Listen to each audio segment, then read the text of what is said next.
सर्वात प्रथम खानदेश उद्योग प्रबोधिनी आणि धुळेकर म्हणून तुमचं सर्वांचं प्रथमतः अभिनंदन. कारण या विषयामध्ये इतक्या मोठ्या प्रमाणावर रस दाखवत इतके युवक आणि फक्त युवकच नाही तर एक मध्यम वयातले अनेक जण या ठिकाणी उपस्थित आहे. हा निश्चितच चांगल्या भविष्याकडे जाण्याचा जो एक विचार आहे त्याची ही सुरुवात आहे आणि त्यामुळे प्रथमतः तुमचं अभिनंदन. मुळात 10 वर्षापूर्वी जेव्हा चर्चा सुरू झाली उद्योगासंदर्भातली खूप मोठ्या प्रमाणावर स्टार्टअप्स हा विषय जेव्हा चर्चेला येऊ लागला त्या काळामध्ये गुगलचे CEO भारतीय झाले, मायक्रोसॉफ्टचे CEO भारतीय झाले, अनेक आंतरराष्ट्रीय कंपन्यांचे CEO भारतीय झाले. एक स्वप्न होतं भारतीय तरुणांचं की अमेरिकेत जायचं, नोकरी करायचं.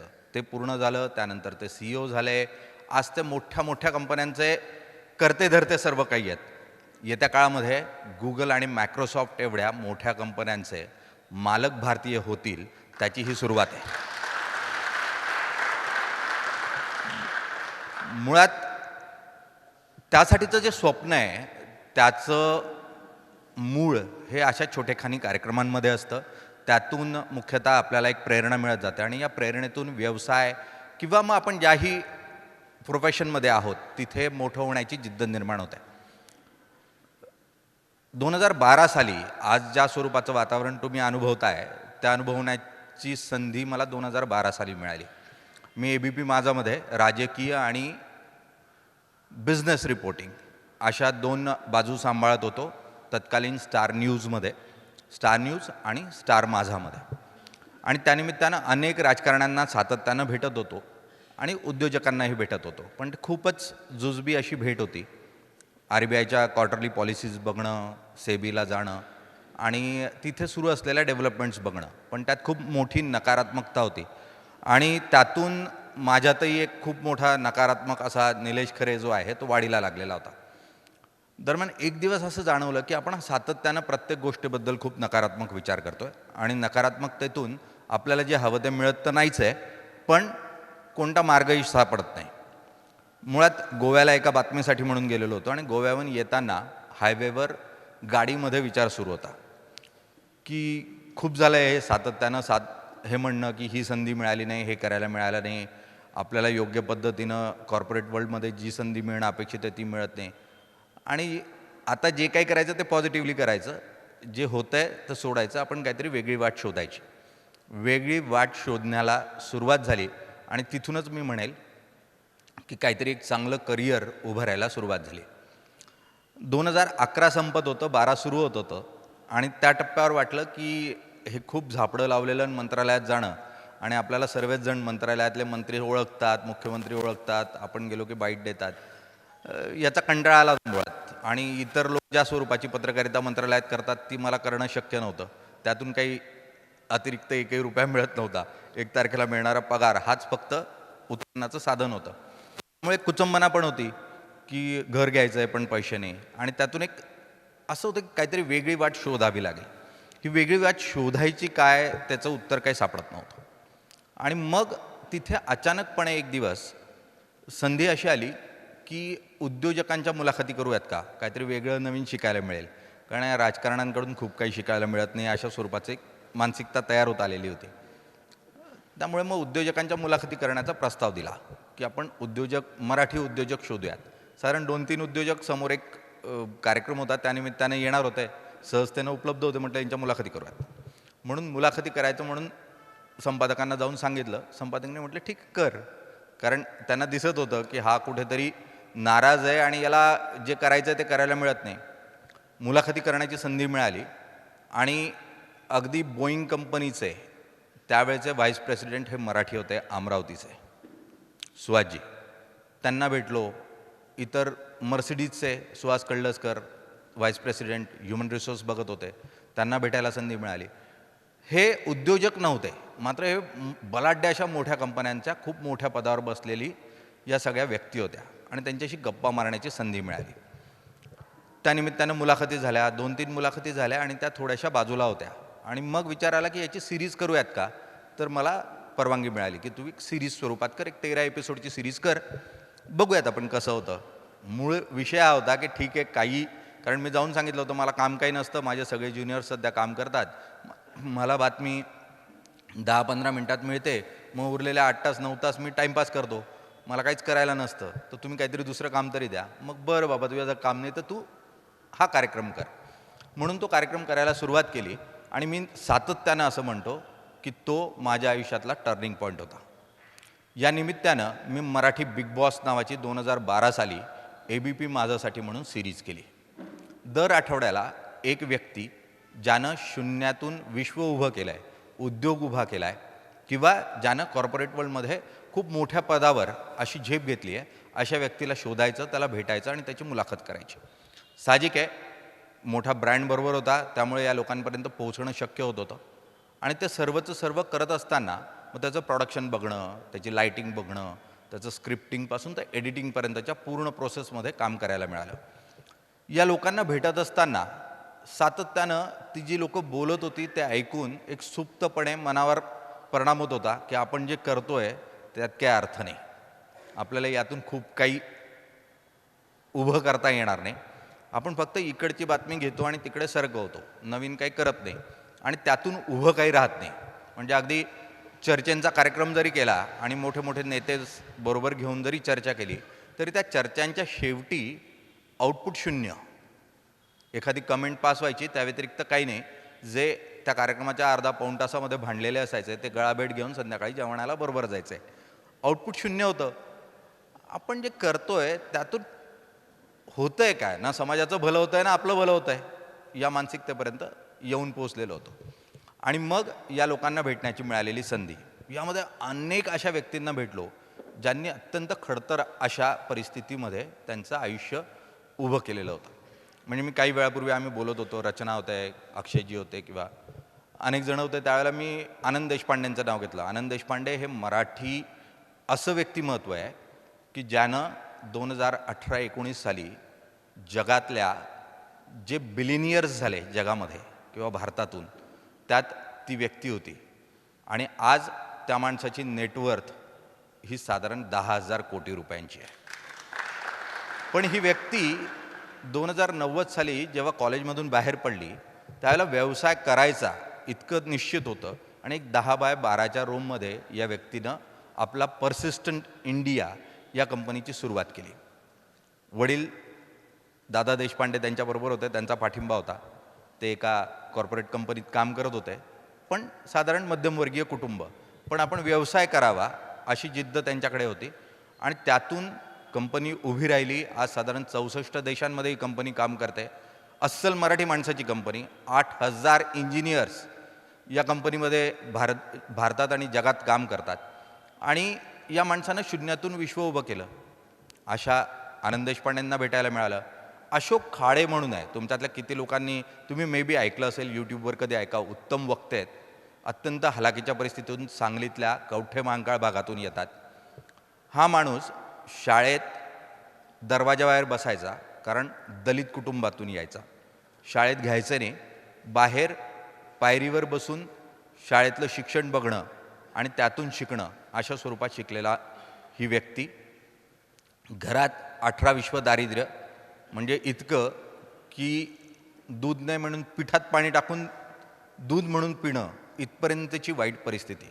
यातून स्वतः अशोक खाडे, त्यांचा भाऊ सुरेश खाडे सध्या मंत्री आहेत आणि त्यांचे सर्वात मोठे भाऊ, या तिघांनी मिळून जे जे शिक्षण शक्य होतं ते केलं आणि ते मुंबईत आले. मुंबईमध्ये चाळ संस्कृती तुम्हाला सगळ्यांना माहिती आहे. चाळीच्या जिन्याखाली त्यांना एका नातेवाईकानं जागा दिली की ठीक आहे, चाळीत बाबा जिन्याखाली राहा, रात्र काढत जा आणि दिवसभर काम करत जा. माझगाव डॉकमध्ये काम करताना या व्यक्तींनी वेल्डरचं काम IIT करायला ITI केला होता तेव्हाचा, आणि ITI केल्यानंतर माझगाव डॉकमध्येही काम करत होते तिघंही भाऊ. या तिघं भावांनी त्या ठिकाणी काम करताना जे काही शिक्षण घेतलं आणि त्यातून वेल्डिंगमधली जी काय एक्सपर्टीज मिळवली, त्यात त्यांनी स्वतःचा व्यवसाय सुरू करण्याचा निर्णय घेतला. आणि अशोक खाडेंनी आणि त्यांच्या भावांनी दास ऑफशोअर्स ही कंपनी सुरू केली. दास ऑफशोअर्स ही मला कशी कळली, किंवा दास ऑफशोअर्स म्हटल्यावर साधारण एक बेंगॉली माणसाची कंपनी असेल अशा स्वरूपाची. मी त्या काळामध्ये स्टार माझामध्ये काम करत होतो. स्टार माझा इज ABP माझं नाव. ABP माझा ही आनंद बाजार पत्रिका आहे. आनंद बाजार पत्रिका ही कोलकात्याची आहे. तर आनंद बाजार पत्रिकेचे जे मालक आहेत सरकार म्हणून, ते न्यूयॉर्क टाइम्स वाचत होते आणि न्यूयॉर्क टाइम्समध्ये एक सेंटर पेजला फुल पेज स्टोरी होती दास ऑफशोर्सची. जगातलं ऑफशोरिंगमधलं सर्वोत्तम काम करणारी कंपनी अशी न्यूयॉर्क टाइम्समध्ये फुल पेज स्टोरी छापून आलेली होती. साहजिक आहे, त्या बेंगॉली माणसाला दास म्हटल्यानंतर जवळीक वाटली आणि त्याने वाचायचं आणि त्याने ते वाचलं. वाचल्यानंतर त्याला शेवटी लक्षात आलं, अरे काही पश्चिम बंगालमधला विषय नाही आहे, हा महाराष्ट्रातला विषय. त्यांनी त्या पेजचा फोटो काढून महाराष्ट्रात पाठवला आणि सांगितलं या माणसाला शोधा, याच्यावर काहीतरी करा. आणि त्यानिमित्तानं हा माणूस कोण हे कळलं. अशोक खाडेंना भेटलो आणि अशोक खाडेंशी बोलताना जी ऊर्जा मिळाली ती ऊर्जा ही होती की एक दिवस शेळीसारखं जगण्यापेक्षा किंवा 100 दिवस शेळीसारखं जगण्यापेक्षा एक दिवस वाघासारखं जगून मेलेलं बरं, या अर्थानं त्या माणसानं व्यवसायात उडी घेतली. आणि आज दुबईत, भारतात ऑफशोरिंगमधली ONGC असो किंवा कोणत्याही ऑइल एक्सकॅव्हेशनमधल्या कोणत्याही मोठ्या कंपन्या असो, त्यांची सर्व कामं ही दास ऑफशोर जवळ असतात. त्याच भावानं गावाचा विकास केला अनेकांना. म्हणजे आजही गावात गेल्यानंतर ज्या ज्या माणसाला धोतरजोडी नसेल त्या माणसाला धोतरजोडी देणारा माणूस म्हणून अशोक खाडेंना त्यांच्या गावामध्ये ओळखलं जातं. साहजिक आहे, त्यातून गावामध्ये मोठे भाऊ, आता दास, माफ करा मी तुम्हाला दास नाव तर सांगितलं, मग दास कुठून आलं? अशोक खाडेंची कंपनी दास कशी असू शकते? तर मुळात दास तर मोठे भाऊ दत्ता, मधले भाऊ अशोक आणि सर्वात लहान भाऊ सुरेश. तर DAS या 3 भावांनी मिळून सुरू केलेलं व्हेंचर म्हणून दास ऑफशोअर्स ही कंपनी सुरू झाली. आता दास ऑफशोअर्समध्ये दत्ता सर्वात मोठे होते, ते गावातलं काम पण बघत होते, ते सरपंच झाले. कारण साहजिक आहे, घरात संपन्नता आली होती, गावात अनेकांना मदत होत होती, त्यातून गावातला कारभार बघण्याची संधी मिळाली. अशोक खाडे उत्तम व्यवसाय करत होते आणि याच निमित्तानं सुरेश खाडे जे त्यांच्याबरोबर काम करत होते तेही गावाकडे थोडंफार समाजकारणामध्ये भाग घेत होते. सुरेश खाडे नंतर त्याच भागातून आमदार झाले आणि सध्या कामगार मंत्री आहेत. जो माणूस माझगाव डॉक म्हणून मध्ये कामगार म्हणून काम करत होता, आज तो कामगार मंत्री आहे. ते फक्त एका गोष्टीच्या बळावर, आणि ते म्हणजे उद्योगाच्या बळावर. अन्यथा हे तिघही भाऊ ना सामाजिक क्षेत्रामध्ये, ना राजकीय क्षेत्रामध्ये, ना उद्योग क्षेत्रामध्ये स्वतःला एका उंचीपर्यंत घेऊन जाऊ शकले असते. त्यामुळे अनेक केस स्टडीज बघायला मिळाल्या, अनेकांना भेटायला मिळालं आणि त्यातून ऊर्जा मिळाली की आपण हे जे काही करतोय पत्रकारितेमध्ये, यात काही खूप म्हणजे गती होती, नाव होतं, सगळं काही होतं, पण जे हवं ते काय मिळवता येणार नाही. यातून मोठं काही होता येणार नाही, आर्थिकदृष्ट्याही होता येणार नाही आणि कशाच पद्धतीने खूप दूरपर्यंत जाता येणार नाही. तो टप्पा होता ज्या टप्प्यावर ठरवलं की बस आता खूप मोठं टायटल, खूप मोठं ऑर्गनायझेशन, त्यात आपण खूप बऱ्या पगारावर, बऱ्या पदावर काम करतो आहे, तर आता थोडं थांबलं पाहिजे. बस झालं, इथं थांबूयात आणि रिस्क घेऊयात. कारण या प्रत्येकाला भेटल्यानंतर एकच धागा लक्षात आला होता, जो माणूस रिस्क घेतो तोच फक्त आयुष्यात मोठा होतो. रिस्क न घेणारा कधीही मोठा होऊ शकत नाही. या प्रत्येक माणसांनी, ज्या मी 53 जणांना भेटलो, त्या प्रत्येकानं आयुष्यात कोणत्या ना कोणत्या टप्प्यावर रिस्क घेतली होती आणि त्या रिस्कमधून त्यांनी खूप मोठा बलाढ्य असा व्यवसाय उभा केला होता. मी या टप्प्यावर परत येतो, मग मी ती रिस्क कशी घेतली तेही सांगतो. या सिरीजमध्ये दीपक गद्रे म्हणून एक व्यक्ती आहेत. गद्रे मरीज नावाची कंपनी आहे रत्नागिरीमध्ये. दीपक गद्रे हे रत्नागिरीचे. रत्नागिरीत गद्रे फॅमिली ही मुख्यतः चहाचा व्यवसाय करणारी. कोकणातला एक मोठा भाग आहे म्हणजे रत्नागिरी, आणि हा जो सगळं पाण्यावाट्यात जी वाहतूक व्हायची, व्यापार व्हायचा, त्याच्यासाठी रत्नागिरीतला अनेक जणं चहाचा व्यापार करायचे, कारण भारतातून चहा मोठ्या प्रमाणावर निर्यात व्हायचा. त्यामुळे गद्रे फॅमिलीचा पूर्वापार चालत आलेला व्यवसाय चहाचा. दीपक गद्रे विचार करतात की नाही, मला चहाचा बिझनेस काही करायचा नाही, मी मासळीचा बिझनेस करणार आहे. आता गद्रे म्हटल्यानंतर आणि मासळीचा बिझनेस करणार म्हटल्यानंतर अक्षयजी तुम्हाला जसा विरोध झाला तसा घरातून त्यांनाही विरोध झाला की अरे हे कसं शक्य आहे, कुठे मासळीचा व्यवसाय कुठे शक्य आहे का तुला, कुठे मासळीचा व्यवसाय करतोस. तर ते म्हटले नाही, मासळीचाच व्यवसाय करायचा आहे. त्यासाठी म्हणून काही कर्ज काढलं आणि व्यवसाय करायचा ठरवला. काय करायचं, कुठे न्यायचा, त्या मासळीचं काय करायचं याचं प्लॅनिंग होतं. बँकेकडून, नॅशनलाइज बँकेकडून कर्ज काढलं. कर्ज काढल्यानंतर साहजिक आहे, कोळ्यांजवळ तो पैसा ॲडव्हान्समध्ये दिला आणि सांगितलं की मला इतकी इतकी मासळी तुमच्याकडून दर महिन्याला दर आठवड्याला अशा अशा स्वरूपात हवी. पैसा ॲडव्हान्समध्ये मिळाल्यानंतर त्या अनेक कोळ्यांनी त्याची दारू ढोसली आणि माल काय आणून दिला नाही. त्यात व्यवसाय उभा राहिला नाही आणि कर्ज डोक्यावर उभं राहिलं. कर्ज इतकं उभं राहिलं की अंगावरचे कपडेही विकले, सगळं जाऊन उरणार होता फक्त जीव, तरीही देणं बाकीच राहत होतं. इतका कफल्लक झालेला माणूस हा दीपक गद्रे. या माणसाची हिंमत काय ती समजून घ्या, मग तुम्हाला कळेल की पैसा कसा उभा करायचा असतो. जसं अक्षयजीने सांगितलं की शून्यातून करता येतं, की दीपक गद्रे, मी केस स्टडी का तुम्हाला सांगतोय, तो तुम्ही विचारलेला जो प्रश्न होता की शून्यातून कसं उभं करायचं, पैसा नसताना कसं उभं करायचं. आता या माणसाकडे पैसा तर सोडा, वरून कर्ज होतं, पण उमेद होती, हिंमत होती. हा माणूस परत बँकेजवळ जातो, बँकेला सांगतो की मला परत कर्ज द्या. बँक म्हणते, अरे बाबा वेडा झालास की काय तू, अगोदरच तुझं सगळं गेल्यानंतर, घरदार सगळं गेल्यानंतरही तू बँकेचं जे कर्ज काढलं आहे ते परत देऊ शकणार नाही आहेस, आणि अशा परिस्थितीत तू परत कर्ज कसं मागू शकतो. त्यांनी समजवण्याचा प्रयत्न केला की मी व्यवसाय करेल आणि तुम्हाला परत करेन, तर ते काही ऐके ना. त्यांनी तगादा लावला, त्यांनी जाणं सुरू केलं परत परत, आणि शेवटी एक दिवस त्यांनी समजावून सांगितलं की बघा साहेब, तुम्ही जर मला कर्ज दिलं नाही तर मी व्यवसाय करू शकणार नाही, मी व्यवसाय केला नाही तर मी पैसा कमवू शकणार नाही, आणि पैसा कमवला नाही तर तुमचा पैसाही परत देऊ शकणार नाही. जर तुम्हाला तुमचा पैसा परत हवा असेल तर तुम्हाला परत मला कर्ज दिलं पाहिजे. मॅनेजर सज्जन असेल, त्याने कर्ज दिलं. कर्ज मिळाल्यानंतर या माणसाने काय करावं, तर या माणसानं पूर्वेकडच्या देशांमध्ये प्रवास सुरू केला. आता तुम्ही म्हणाला, अरे परदेशवारी, कर्ज काढायचं आणि परदेशवारीला जायचं म्हणजे आणखीनच थोडासा कॅरेक्टर दिसतोय. पण या माणसानं परदेशवारी केली, पूर्वेच्या देशांना व्हिजिट्स केल्या, आणि त्याला लक्षात आलं की मासळीच्या व्यवसायातच स्कोप आहे आणि आपण मासळीचाच व्यवसाय केला पाहिजे. तो परत आला, आणि परत आल्यानंतर त्याने पुन्हा मासळीच्या व्यवसायात पैसा गुंतवायचा निर्णय घेतला. फक्त यावेळेला ॲडव्हान्स न देता सांगितलं, माल आणून द्या, पैसे घेऊन जा.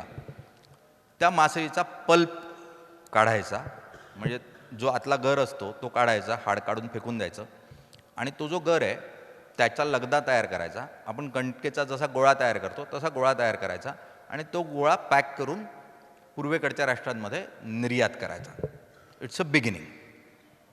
याची सुरुवात झाली पूर्वेकडच्या राष्ट्रांमध्ये. जसं आपण कुरडया, पापड, नागलीचे किंवा अनेक, म्हणजे बिबड्यांपासून अनेक प्रकार आपल्या खानदेशामध्ये होतात, तर तशा स्वरूपाचे पापड हे या फिश पल्पपासून तयार केले जातात, या लगद्यापासून तयार केले जातात. आणि मग त्याच्यासाठी रॉ मटेरियल हे भारतातून जायला सुरुवात झालं. जी मासळी सगळ्यात स्वस्त होती ती जास्तीत जास्त वापरून हा पल्प तयार करून निर्यात केला जायचा.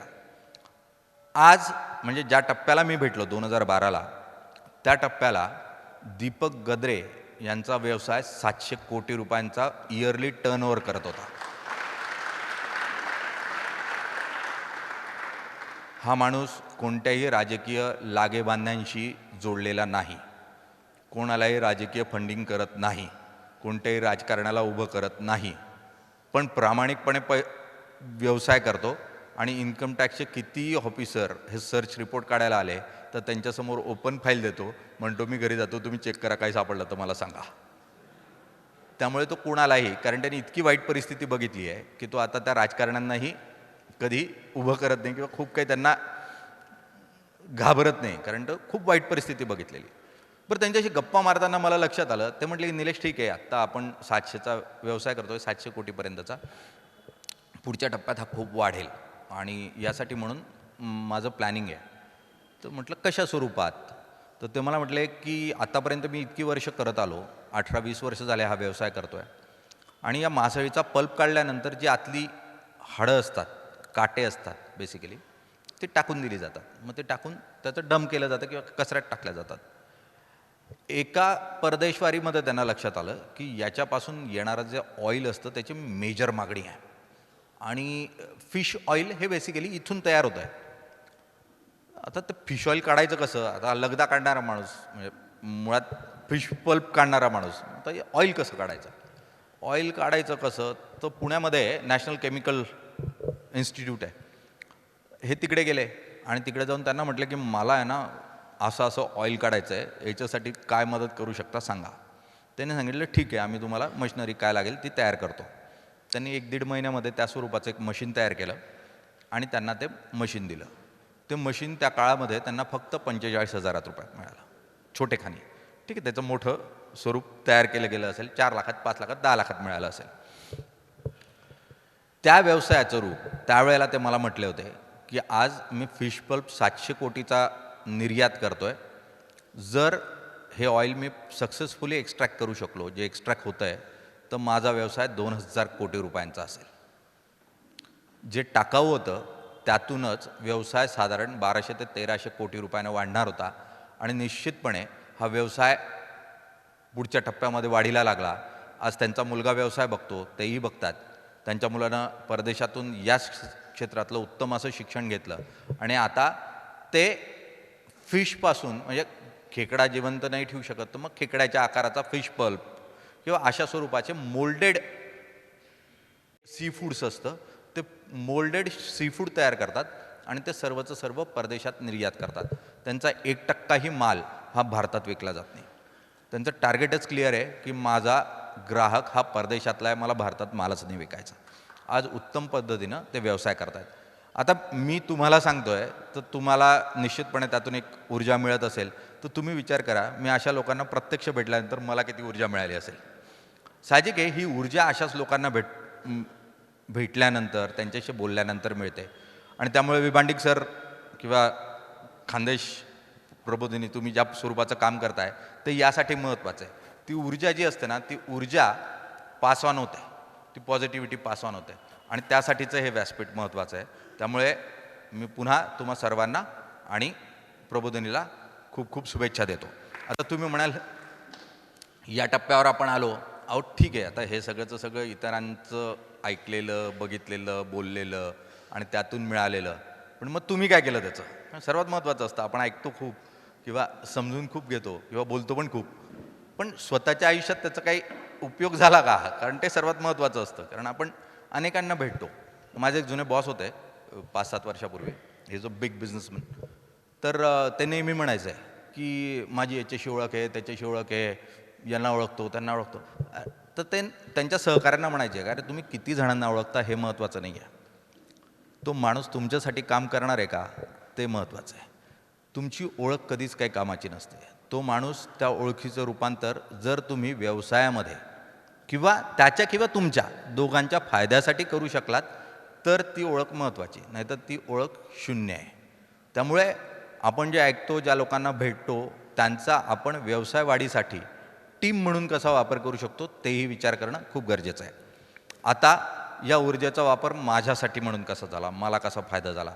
मी काही अक्षयजींसारखा किंवा तुमच्यातल्या अनेकांसारखा व्यावसायिक नाही, पण हा मी व्यवसाय सांभाळतो.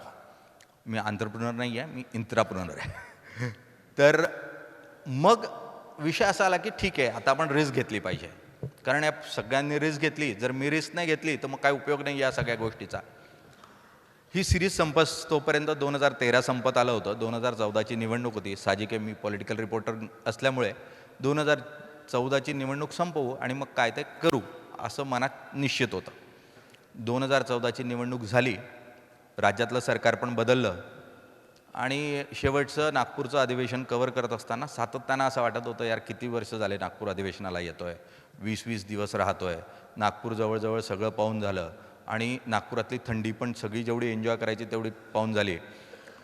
पेंच अभयारण्यापासून सगळी अभयारण्य पाहून झाली. आता नवीन काहीच राहिलं नाही. किती दिवस यायचं आणि याच राजकारण्यांना बघायचं. बरं काय, खूप काही नाही, दररोज बातमी मिळते, ते काहीतरी बोलतात, आपण करतो. बस झालं या मानसिकतेतून विचार सुरू होता आणि ठरवलं की ठीक आहे, आपण बाहेर पडायचं. डिसेंबरच्या शेवटच्या आठवड्यात तुम्हाला सगळ्यांना माहिती आहे नागपूरचं अधिवेशन होतं. नागपूरचं अधिवेशन झालं, घरी आलो, घोळ बराच सुरू होता, काहीतरी नवं वेगळं काहीतरी करायचं आहे. व्यवसाय करणं शक्य नव्हतं, कारण ज्या प्रोफेशनमध्ये होतो त्याच्यात नाव मिळालं होतं, चेहरा मिळाला होता, पैसा तितका नव्हता. व्यवसाय करणं तसंही अचानकपणे शक्य नव्हतं आणि तशी आर्थिक परिस्थिती खूप अशी नव्हती की थेट व्यवसायात उडी घ्यावी. इतपत होती की ठीक आहे, काही महिन्याचा नोकरी नसली तरी काही महिने सर्व्हाइव्ह करून घेऊ. आणि मग ठरवलं की जी उत्तम संधी येईल ती बघूयात. एक नवीन चॅनल सुरू झालं होतं आणि त्यांना डिजिटल व्हेंचर करायचं होतं. चॅनल उत्तम चालत होतं आणि त्यांचं असं म्हणणं होतं की डिजिटल टी व्ही सपोर्टिंग आणि प्रिंट सपोर्टिंग असं एक व्हेंचर उभं राहिलं पाहिजे, ज्यातून या दोघांच्या कंटेंटला एकत्रित करून डिजिटल प्लॅटफॉर्म डेव्हलप होईल. त्या डिजिटल प्लॅटफॉर्मला डेव्हलप करण्याची जबाबदारी मला मिळाली. आता ती मिळवताना समोरच्या व्यावसायिकाला किंवा त्या ओनरला निलेश खरे हवाच होता. त्यासाठी तो हवा तो पगार द्यायला तयार होता. मला मिळणारा एक्स पगार मला 2x करून मिळाला. थेट 100% जंप मिळत होती. विचार केला 2 वर्ष जरी चाललं तरी इतकं कमवणं होईल की पुढचे 4 वर्ष सर्वायबल होईल. त्यामुळे रिस्क घ्यायला काही हरकत नाही. कॅल्क्युलेटेड रिस्क होती. रिस्क घेतली, कामाला सुरुवात झाली. 10-15 लोकांची टीम उभी राहिली. काम नीट सुरू झालं होतं. त्यावेळेला डिजिटल हा विषय आज जसा परवलीचा शब्द आहे तसा नव्हता. त्यावेळेला डिजिटल जस्ट विचार म्हणून पुढे येत होतं आणि यात उद्या आर्थिक उत्पन्न येईल असं वाटत होतं. ठीक आहे, सुरुवात तर झाली. 1-1.25 महिन्यात झाला होता. पहिला पगार आला होता आणि दुसरा पगार येण्याच्या अगोदरच लक्षात आलं की कंपनीत खूप काही गडबड आहे आणि कंपनी बंद पडणार आहे. दुसरा पगार व्हायला 15 दिवसाचा डिले झालेला होता आणि त्या चिंतेत असताना लक्षात आलं की आता आपला निर्णय चुकलेला आहे. रिस्क जी काय घेतली होती ती आपली मुळावर आली आहे आणि आता काय आपलं खरं नाही आणि मार्केट तेवढं डेव्हलप झालेलं नव्हतं. मग काय करायचं? तर मग B2B बिझनेस करायचा असा निर्णय घेतला, कारण डिजिटल करत होतो. आणि एक प्लॅटफॉर्म असा तयार करायचा ज्या प्लॅटफॉर्मवर आपण वेगवेगळ्या कार्टून्सला, मी कार्टुनिस्टच होता, मी पत्रकार होण्यामागचं कारण आहे मी पॉलिटिकल कार्टुनिस्ट आहे. मला चित्रकार व्यंगचित्रकार व्हायचं होतं आणि व्यंगचित्रकार होण्यासाठी काय व्हावं लागतं तर चांगलं पत्रकार व्हावं लागतं, म्हणून पत्रकारितेचं शिक्षण घ्यायला गेलो होतो. पत्रकार झालो. महाराष्ट्र टाईम्ससाठी व्यंगचित्र 1.25 वर्ष काढली. व्यंगचित्र काढत होतो आणि मग विचार केला की अरे व्यंगचित्राची डिमांड आहे. महाराष्ट्र टाईम्ससारख्या वृत्तपत्राला व्यंगचित्रकार मिळत नव्हता म्हणून त्यांनी माझ्याकडून व्यंगचित्र काढून घेतली होती. त्यामुळे आपण व्यंगचित्रकारांचं नेटवर्क होतं सगळं हातात. ते या सगळ्या व्यंगचित्रकारांना बरोबर घेऊ आणि भारतभरातल्या पब्लिकेशन्सला आपण एक असा प्लॅटफॉर्म करून देऊ ज्या ठिकाणून ते व्यंगचित्र डाउनलोड करून घेऊ शकतील आणि मंथली सबस्क्रिप्शन फी आपल्याला ते देतील.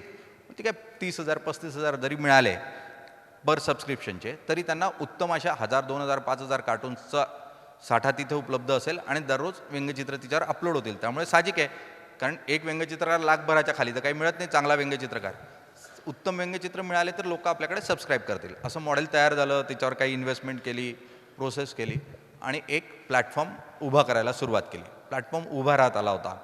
अमरावतीतल्याच एका मुलाकडून त्याच्यावर काम करून घेतलं. त्याला बँकिंग गेटवे टाकून घेतला.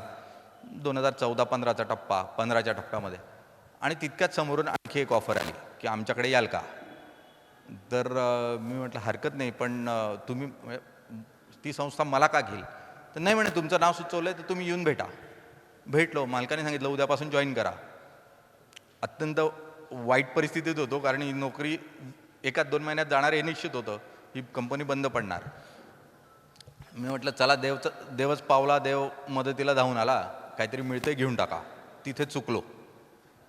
मुळात व्यवसाय न सुरू करता पुन्हा नोकरीला लागलो. मॅनेजिंग एडिटर पद मिळालं आणि मोठा व्यावसायिक मुंबईतला, त्याची कंपनी होती, त्याच्या कंपनीमध्ये मॅनेजिंग एडिटर पद म्हणून स्वीकारून त्या कंपनीत काम करायला लागलो. ते काम करत असताना काम छान झालं. त्या कंपनीला 5-7 वर्षामध्ये जे मिळू शकलं नव्हतं ते मिळवण्याचा प्रयत्न आम्ही केला. उत्तम TRP आला. व्यवसाय वाढीला लागत होता. पण तिथेही त्या व्यवसायाचा तोच प्रॉब्लेम झाला. त्याची इन्क्वायरी सुरू झाली.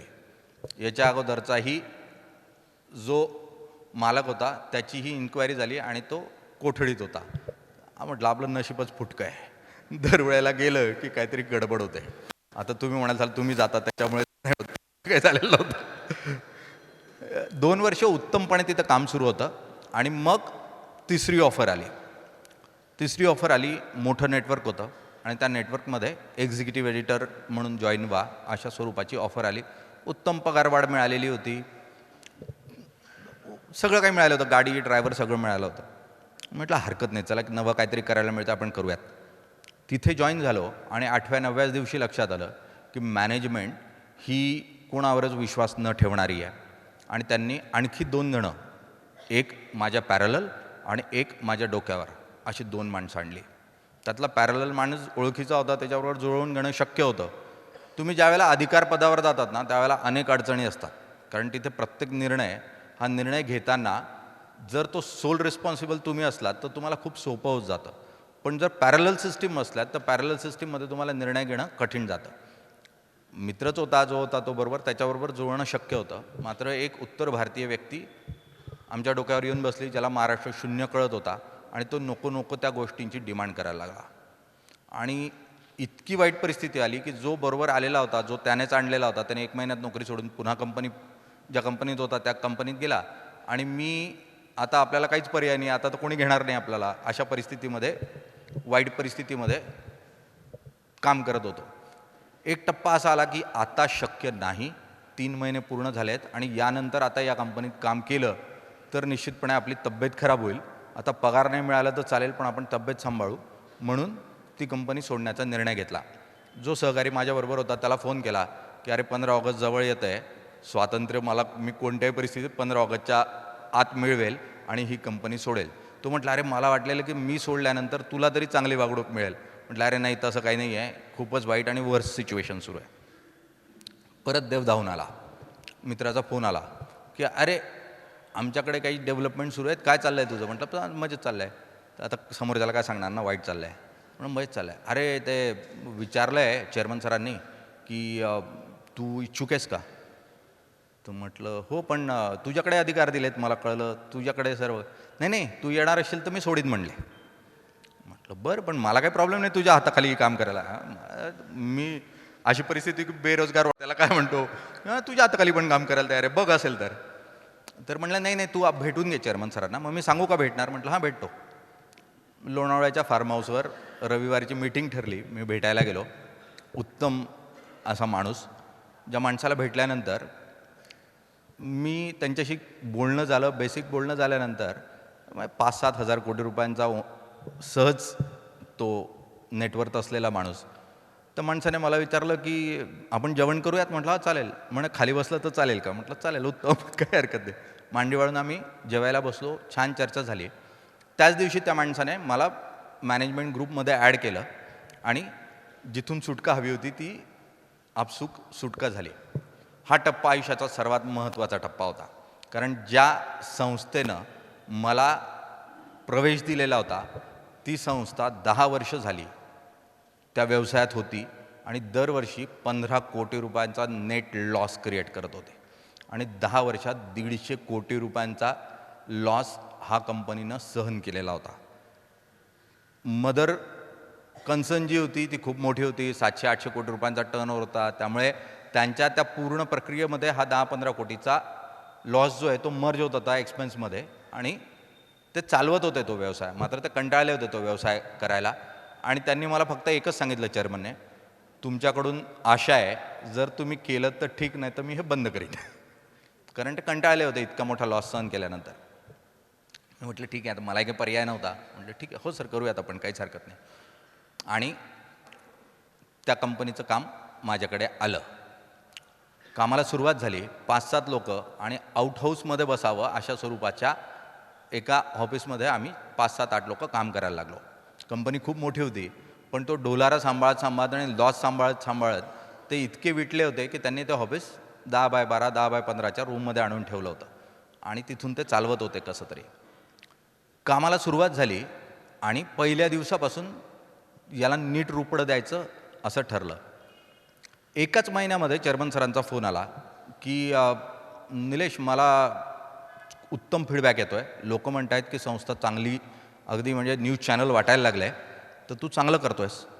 तर म्हटलं हो सर थँक्यू. नाही चांगलं करतो आहेस. आणि त्यांनी बोर्ड ऑफ डायरेक्टर्सपैकी जे ऑपरेशन हेड होते त्यांना सांगितलं की तुम्ही जा मुंबईला आणि निलेशला काय हवं आहे काय नको आहे ते चेक करा.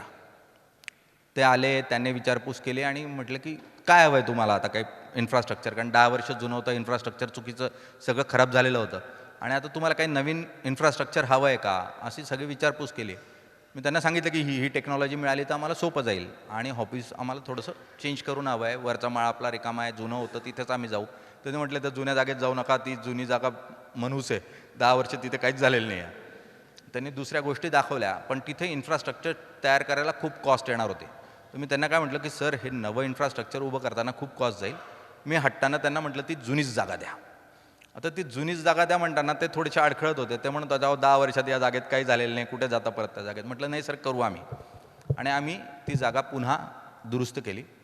चेअरमन सरांनी 2 कोटी रुपयांचा फंड मंजूर केला आणि सांगितलं रिवॅम्पिंग करा, तुम्हाला काय लागतं ते टेक्नॉलॉजी घ्या. टेक्नॉलॉजी प्रोक्युरमेंट सुरू झाली. खूप घासाघीस करून टेक्नॉलॉजी उत्तम स्वरूपाची आणली गेली. 1,40,00,000 रुपयाची टेक्नॉलॉजी लागली. 60 लाख रुपये आम्ही चेअरमन सरांना परत केले की आमचं काम 1,40,00,000 पूर्ण झालेलं आहे. चॅनल सुरू झालं. सप्टेंबर महिन्यामध्ये मी ची जबाबदारी घेतली होती. ऑक्टोबरमध्ये ड्रायव्हिंग सुरू झालं होतं आणि काही लोक रिक्रूट करायला सुरुवात झाली होती. आणि जानेवारीच्या 5 तारखेला 2018ला आम्हाला रिलॉन्च करायचं होतं पूर्णचं पूर्ण चॅनल. पूर्ण चॅनल रिलॉन्च करणं ही खूप मोठी प्रक्रिया असते, कारण 24 तासाचा कंटेंट रिलॉन्च होतो आणि तो कंटेंट रिलॉन्च करणं ही एक मोठी दीर्घ प्रक्रिया असते आणि त्याच्यावर खूप विचारमंथन करावं लागतं. त्याचं ब्रँडिंग पण खूप मोठ्या प्रमाणावर करावं लागतं. त्यामुळे प्रत्येक वेळेला रिलॉन्चिंग करताना तुम्हाला खूप मोठा पैसा त्याच्यासाठी हवा असतो. तो न घेता आम्ही रिलॉन्च करायचं ठरवलं. 1 तारखेला, आता टीम बाबतीत माझी वेळ होत आलीच तर मला सांगाल प्लीज. हां, झाली आहे ना, मी शेवटचा किस्सा सांगतो आणि थांबतो. तर रिलॉन्चिंग करायचं ठरलं आणि 1 तारखेला 5 जानेवारीला रिलॉन्चिंग आहे. माझ्याबरोबरचा माझा एक सहकारी आला आणि मला म्हटला, सर मला आहे ना आता मोठ्या चॅनलकडून ऑफर आली आहे. म्हटलं बघ बाबा, इथलं काही खरं नाही, माझंही काही खरं नाही. तुला चांगलं मिळत असेल तर जा, तू ठरव, त्याचं काय नुकसान करा ना, आपलं होणार असेल तर. म्हणून मी त्याला म्हटलं तू जा, तुला जायचं तर. म्हणून मला 1 दिवस विचार करायला देता का? म्हटलं कर, जास्तीत जास्त काय होईल, 1 दिवसानंतर सांगायला येईल मी जातो म्हणून. तिसऱ्या दिवशी तो आला कॅबिनमध्ये आणि मला म्हटला, सर ठरलं. म्हटलं काय ठरलं? तर म्हणले, मी तुमच्याचबरोबर काम करणार आहे. अरे म्हटलं मोठं चॅनल आहे ते, तू इथे कुठे थांबतोस? नाही म्हणला. अरे म्हटलं माझं काही खरं नाही, चॅनल होईल तर होईल, माझंही काही खरं नाही, तुझं कशाला नुकसान करतो? म्हणलं जे तुमचं होईल ते माझं होईल, मी तुमच्याबरोबर काम करणार. म्हटलं ठीक आहे, उत्तम. तो सहकारी माझ्याबरोबर थांबला. आम्ही काम सुरू केलं आणि फेब्रुवारी महिन्यात 14 फेब्रुवारी 2018ला आमचं चॅनल नंबर 4वर येऊन ठेपलं, 7 नंबरवरनं. फेब्रुवारीनंतर एप्रिलमध्ये 3, जुलैमध्ये जून एंडला 2 नंबरवर आणि ऑगस्ट 2 तारखेला चॅनल नंबर 1वर पोचलेलं होतं. आणि बोर्ड ऑफ डायरेक्टरच्या मीटिंगमध्ये त्यानंतर माझ्या चेअरमन सरांनी काढलेलं वाक्य हे माझ्यासाठी खूप महत्त्वाचं होतं. त्यांनी म्हटलं की without spending a single penny on a branding, Nilesh created a brand. मुळात व्यवसाय इतरांच्या पैशाचा पण करता येतो, उत्तम पद्धतीनं करता येतो. दरवेळेला आपण जिथं नोकरी करतो तिथं पण जर उत्तम पद्धतीनं प्लॅनिंग केलं, उत्तम काम केलं तर व्यवसाय वाढवता येतो. साहजिक आहे, हा व्यवसाय वाढल्यामुळे मला पण खूप वाढायला संधी मिळाली. त्यानंतर आणखी मोठ्या ब्रँडने बोलवलं, उत्तम असा पगार मिळाला. 2017ला ज्या पदावर आणि ज्या पगारावर नोकरी सोडली होती त्याच्या 10पट पगाराची नोकरी फक्त 3 वर्षात चालून आलेली होती. त्यामुळे रिस्क घ्या. रिस्क घेतली तरच आपण मोठे होऊ. उद्योगच करून रिस्क घेता येते किंवा मोठा होता येतं असं नाही. तर जर आपण नोकरीत असलो आणि तिथे जर प्रामाणिकपणे उत्तम असं काम केलं तर आपण तिथेही उत्तम करू शकतो, कोणाचा तरी व्यवसाय वाढवू शकतो. त्यामुळे ती संधी घेतली पाहिजे. आणि अगदी शेवटाकडे जाताना हाच प्रयोग पुन्हा करायचा ठरवला, कारण पहिल्यांदा लकी ड्रॉ लागू शकतो, तुम्हाला यश मिळू शकतं. आणि सगळ्यांचं म्हणणं होतं अरे हो गया. म्हटलं हो गया असं नाही होणार. मी 1 नाईट स्टार किंवा 1 फिल्म स्टार असं असणं काय मजा नाही. आपण पुन्हा एक प्रयोग करून बघितला पाहिजे. म्हणून मधल्या काळामध्ये 2 वर्षापूर्वी आणखी एक 5 वर्ष 4 नंबरवर असलेल्या चॅनलला आणि तोट्याच्या जवळजवळ ब्रेक इव्हनपर्यंत परत येऊन पोचलेल्या चॅनलला ऑफर म्हणून स्वीकारली. टीम उत्तम मिळाली, पहिल्या व्हेंचरमध्ये पण आणि नंतरच्या व्हेंचरमध्ये पण. आणि आम्ही साधारण पहिल्याच वर्षी जे नवं व्हेंचर मी करायला घेतलं त्यात 40% इतका अतिरिक्त नेट प्रॉफिट मिळवला. आणि त्याच्या पुढच्या वर्षी पुन्हा एकदा आम्ही 50% एक्स्ट्राचा नेट प्रॉफिट क्रिएट केला. आणि जे टार्गेट होतं एबेडाचं आफ्टर टॅक्स इतका प्रॉफिट कंपनीला आला पाहिजे ते 97% अचीव केलं. साहजिक आहे, त्यातून माझ्या लिडरशिपवर शिक्कामोर्तब झालं आणि एकच कंपनी नाही, आपण अनेक कंपन्या अशा स्वरूपात टर्न अराऊंड करू शकतो म्हणून मला ओळख मिळाली. त्यामुळे रिस्क घ्या जिथे कुठे असाल. व्यवसाय करता येत असेल तर व्यवसायात घ्या, व्यवसाय करता येत नसेल तर जिथं नोकरी करतोय तिथं उत्तमात उत्तम रिस्क घेऊन चांगल्यात चांगलं देण्याचा प्रयत्न करा. यश हे निश्चित मिळतं. थँक्यू. आणि सॉरी मी थोडा नमस्कार निलेशजी. उघडा डोळे बघा नीट किंवा एकच पाऊल पुढे. जेव्हा आपलं जी 24 तास ते घेऊन आपण ज्यावेळेस येतात तर आपण धुळेकर, आणि म्हणून आम्हाला धुळेकरांना आपला खूप अभिमान आहे. धन्यवाद. मी प्रकाश रणदिवे, सेवानिवृत्त शिक्षण विस्तार अधिकारी. हर्षल विभांडिक माझा विद्यार्थीच आहे पूर्वकडीचा. एक प्रश्न आहे, थोडंसं एका मिनटात विस्तृत मांडतो. पूर्वीच्या काळी प्रिंट मीडिया होता, मग केसरी असेल, मराठा असेल, प्रबुद्ध भारत असेल, मूकनायक असेल, व्हॉट एव्हर मे बी. त्या बातम्या वाचण्यासाठी लोक अक्षरशः तुटून पडायचे. खेड्यापाड्यात ते मिळायचेच नाही. आम्ही विद्यार्थी दशेत लहान असताना देखील. मध्यंतरी रेडिओ आलं. अगदी नेताजींचं भाषण कुठं फॉरेनमधून, जापानमधून भारतीयांनी त्यावेळेस ऐकलं आणि स्वातंत्र्यासाठी तत्कालीन आमचे पूर्वज जागरूक झाले. अतिशय विश्वास होता लोकांचा त्या बातम्यांवर. नंतर दूरदर्शन आलं. 2च चॅनल होते, एक नॅशनल डीडी आणि एक आपलं स्टेटचं. एकच मिनटं. अगदी त्याच्यावरही विश्वास होता. दिवसभरात 3-4 वेळा फक्त न्यूज चॅनल यायच्या. आज अलीकडे यूट्यूब चॅनलपासून तर इतके चॅनल होऊन गेलेले आहेत आणि जो तो TRPच्या मागे इतका लागलेला आहे की आपली न्यूज कशी पुढे लवकर येईल आणि त्यासाठी कुठेतरी लोकांचा विश्वास याच्यावर उडत आहे. कृपया थोडं त्यासाठी आम्हाला मार्गदर्शन करा. विश्वासार्हता कमी होतीये, पण प्रत्येक क्षेत्रामध्ये एक मंथन काळ असतो. आपण त्या मंथन काळातून जातोय आणि या मंथन काळातून जे काही समोर येईल ते विष आणि अमृत या दोघंही स्वरूपामध्ये येणार आहे. सध्या विष ज्याच्या वाटेला येतं आहे तो ते प्राशन करतोय. अमृतही निश्चितपणे यातून बाहेर येणार आहे. आणि मग रचना राणांसारख्या व्यक्ती येत आहेत ज्या तुम्हाला उत्तम असं नॉलेज देत आहेत. अनेक आता यांनी वेब सिरीज केली तर एक चांगलं माध्यम पण समोर येतं आहे. काय होतं, ज्यावेळेला गर्दी होते त्यावेळेला अनेकदा चुकीच्या गोष्टी होतात. सध्या गर्दीचा काळ आहे, हे चाळण होईल आणि मग उत्तम जे राहील तेच टिकेल आणि ते तुमच्यापर्यंत येईल. त्यामुळे विश्वासार्हतेचा प्रश्न आहे का, तर हो आहे. तो आपण मान्य करूयात. मात्र हा प्रत्येकाच्या आयुष्यात येणारा टप्पा आहे. तो माध्यम म्हणून आमच्याही आयुष्यात आलेला आहे. धन्यवाद सर. शेवटचा आणि एक छोटासा प्रश्न. आप बहुत अलग अलग लोगों से मिले जो बहुत सक्सेस पाए थे, तो मैं और उनसे आपको बहुत सीखने मिला जो आपने कोई कोई चीज़ें शेयर की. आपके पास लकीली एक ऐसा प्लेटफॉर्म था, एक न्यूज़ प्लेस का, जिसके कारण आप उनको रीच आउट कर पाते थे और उनसे आपको रिस्पांस मिल पाता था. अभी हमारा जैसा करियर का स्टार्ट हो रहा है, अगर हमको ऐसे लोगों से कांटेक्ट करना है, व्हाट इज़ योर एडवाइस कि हम ऐसा क्या कर रहे हैं जिससे हमको वो टाइम दे पाए या फिर हम उनसे सीख पाए other than basic cold mailing end yes, I got your point. मैं इतना ही, मैं शुरुआतीला जे उदाहरण सांगितलं, आप हिंदी में जानते तो मैं हिंदी में बात करूंगा कि आनंद देशपांडे जिनका नाम मैंने लिया, वो खुद एक संस्था चलाते हैं पुणे में और वो हर हफ्ते लगभग 4 से 5 ऐसे नए स्टार्टअप्स के ओनर्स को या जो स्टार्टअप में आना चाहते हैं, एकदम छोटे से छोटे, वो ये नहीं कहते कि आप 5 करोड़ का कर रहे हैं, कितना कर रहे हैं, 5, 10, 15 लाख का जो काम कर रहे हैं, ऐसे लोगों को खुद मिलके वो उनको मार्गदर्शन करते हैं. तो ऐसे कई सारे लोग हैं. विभांडिक जी है, आप इतने बड़े व्यक्ति के साथ बैठे हैं जिनका बहुत अच्छा नेशनल और इंटरनेशनल नेटवर्क है. तो अगर आपकी चाहत है तो आप धुलिया से शुरू करिए, फिर अपने आप आपका एक नेटवर्क बढ़ता जाएगा. जब एक व्यक्ति को मिलेंगे तो वो एक व्यक्ति दूसरे व्यक्ति को मिलाने के लिए आपको मदद करेगा. तो आसान तरीका होता है कि एक व्यक्ति को मिलिए, उसको इम्प्रेस करिए, वो आपको दूसरे व्यक्ति के पास ले जाएगा. और ये आसान तरीका है ऐसे लोगों को मिलने का. स्वाभाविक है, मेरे पास बड़ा टाइटल था तो मैं आसानी से मिल पाया. थँक्यू. सॉफ्टवेअर कंपनीमध्ये काम करायचो, पण नंतरच्या काळात गावातूनच काम करतो आहे. आपला जो मराठी बिग बॉसचं जे सिरीज होतं त्याच्यानंतर आत्ता स्टार्टअप फंडिंगचे अनेक आयाम येत आहेत. आपण जर दरवर्षी G24 तासने, गावातले तरुण आता इंटरनेटवर भरपूर आहेत, त्यांना शेतात काम करता करता सुद्धा ते नेट बघतात, तर आपल्या G24 तासने उद्योग, तुम्ही लीडर्स जर बघत असाल तर दर शनिवारी रात्री 9 वाजता आणि रविवारी दुपारी 12:30 वाजता G24 तासवर हा कार्यक्रम असतो. ज्यांना आपले बिझनेसेस स्केल करायचे आहेत, ज्यांचे बिझनेसेस 10 कोटीचे आहेत त्यांना 100 कोटी करायचा, ज्यांचे 25चे आहेत त्यांना 500 करायचं आहे, अशा लोकांनी ती मुलाखत बघा. स्केलिंग काय असतं आणि त्यासाठी ऑर्बिट शिफ्टिंग काय असतं, 1 orbit to second orbit, second to third orbit, हे ऑर्बिट शिफ्टिंग कसं होतं यासाठी म्हणून उत्तम असं नॉलेज तिथून तुम्हाला मिळेल.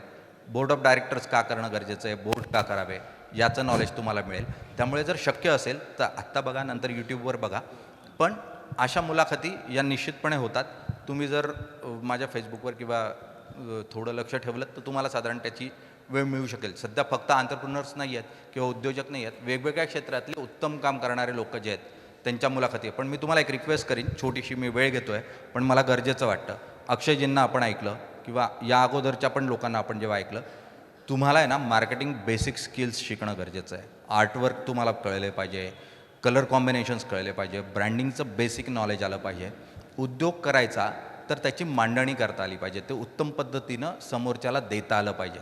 आणि सर्वात महत्त्वाचं आहे, कोणत्याही उद्योगात उत्तम मांडणी करा, स्वच्छता ठेवा. जर या गोष्टी आपण करू शकलो ना तर आपल्याला व्यवसाय करता येतो. त्यामुळे ज्याची मुलाखत, ज्याच्याकडून जे चांगलं मिळवता येईल ते घ्या. फक्त उद्योजकांच्याच मुलाखती ऐकाल असं करू नका, अन्यथा तुम्ही डेव्हलप होणार नाही उद्योजक म्हणून. अनेकांच्या ऐका, वेगवेगळ्या क्षेत्रातल्या ऐका आणि त्यातलं चांगलं घ्या आणि ते स्वतःसाठी वापरून घ्या.